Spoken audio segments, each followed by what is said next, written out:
చదివించండి. చదివిస్తే మీ పిల్లలు ప్రపంచాన్నే జయించే శక్తి వస్తుంది. 100 ఎకరాల భూమి ఇస్తామా, కోటి రూపాయల డబ్బులు ఇస్తామనేది కాదు. అసమర్థుడైతే పోగొట్టుకుంటాడు. అతనికి తెలివి సంపాదించి పెట్టగలిగితే బాగా చదివిస్తే మంచి ఉద్యోగం వచ్చి చేస్తారంటే ఇప్పుడు మన పిల్లలు మాట్లాడుతున్నారు, $1 బిలియన్ మాట్లాడుతున్నారు. బిలియన్ అంటారు. ఎంత నీ ఆదాయం అంటే 2 బిలియన్ సార్. కంపెనీ ఎంత వాల్యుయేషన్ 5 బిలియన్ సార్. 5 బిలియన్ అంటే మనం 5 రూపాయలు అనుకుంటున్నాం. 5 బిలియన్ అంటే 20,000 కోట్లు, 30,000 కోట్ల రూపాయలు సంపాదించే పరిస్థితికి వచ్చారు. అది ఈరోజు తెలుగుదేశం పార్టీ మీరు చూస్తే ఊరూరు బలపం కట్టుకొని చెప్పాను. చరిత్ర ఒకసారి చూసుకోవాలి. ఇప్పుడు మీరంతా ఫోన్లు పెట్టుకొని నా మీటింగ్లన్నీ షూటింగ్ చేస్తున్నారు. మీ ఎవరున్నా ఉంటే మీ ఇంటికి కూడా చెప్తున్నారు, లేకపోతే రాబోయే భార్యకు కూడా కావాలంటే లైన్లో పెట్టి వాళ్ళకు కూడా బ్రాడ్కాస్ట్ చేసే పరిస్థితికి వస్తున్నారు. అంటే మీరు గుర్తుపెట్టుకోవాల్సింది, అప్పుడు ఒక ఫోన్ లేదు.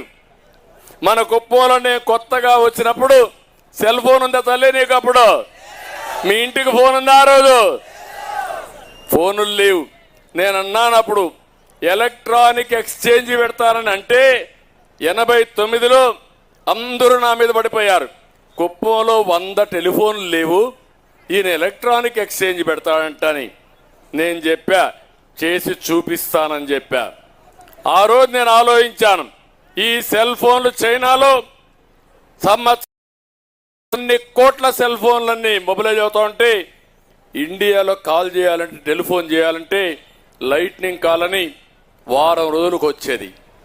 అక్కడి నుంచి నేను గట్టిగా పట్టుబట్టి ఆనాటి ప్రధానమంత్రి వాజ్పేయి గారిని మెప్పించి నేనే రిపోర్ట్ ఇచ్చి ఈరోజు డీరెగ్యులేషన్ అండ్ టెలికమ్యూనికేషన్ సెక్టర్ వచ్చింది. అంటే మీరు గుర్తుపెట్టుకోవాల్సింది, ఆ రోజు మనం ఎవరికైనా ఫోన్ చేయాలంటే బిఎస్ఎన్ఎల్ ఒక కంపెనీ ఉండేది. ఆ కంపెనీకి మనం ఫోన్ చేసి ఆ ఎక్స్చేంజ్లో ఆపరేటర్ మాన్యువల్ ఉండేవాడు. వాడికి ఫోన్ చేసి చెప్తే నాకు ఈ ఫోన్ కనెక్ట్ చేయమంటే వారం తర్వాత మీకు ఫోన్ వచ్చేది. అందుకే అప్పుడు మనుషులు పెట్టి కబుర్లు పంపించేవారు. ఈ విషయం కూడా మీరు గుర్తుపెట్టుకోవాలి, లెటర్లు రాసేవాళ్ళు. అలాంటి దగ్గర నుంచి నేను ఆలోచించిన తర్వాత ప్రధానమంత్రి గారు చెప్తే ఎక్కడ సాధ్యం అన్నాడు.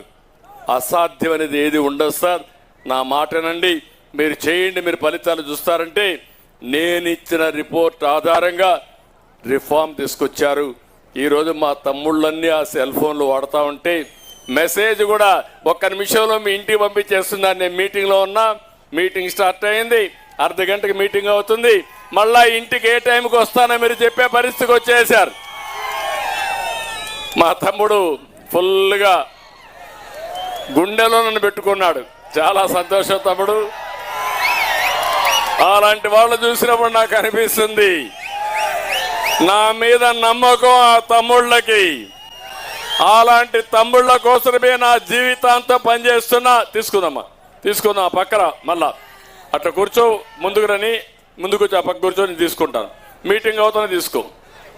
కాబట్టి నేను మిమ్మల్ని అందరినీ కోరేది, ఈరోజు మనం గుర్తుపెట్టుకోవాలి, ఇలాంటి దోసకపోయే ప్రపంచంలో, ఆధునిక యుగంలో, నాలెడ్జ్ ఎకానమీలో మన రాష్ట్రం ఎక్కడుందో ఒక్కసారి మీరు ఆలోచించుకోవాలి. యువత మేలుకోండి.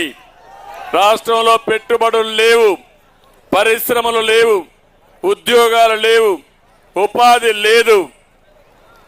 అలాంటి పరిస్థితుల్లో శక్తివంతమైన యువత నిరాశ నిస్పృహలతో ఏం చేయాలో ఆలోచించకుండా వీలైతే వేరే రాష్ట్రాలకు, వేరే దేశాలకు పోతున్నారు. రాష్ట్రంలో మాత్రం ఎలాంటి అవకాశాలు లేకుండా పోయే పరిస్థితి వచ్చింది. నేను అందుకే మిమ్మల్ని అందరినీ కోరుతున్నా, మీ జీవితాల్ని చీకటిమయం చేసిన ఈ జలగని ఇంటికి పంపిస్తారా లేదా అని మిమ్మల్ని అడుగుతున్నా.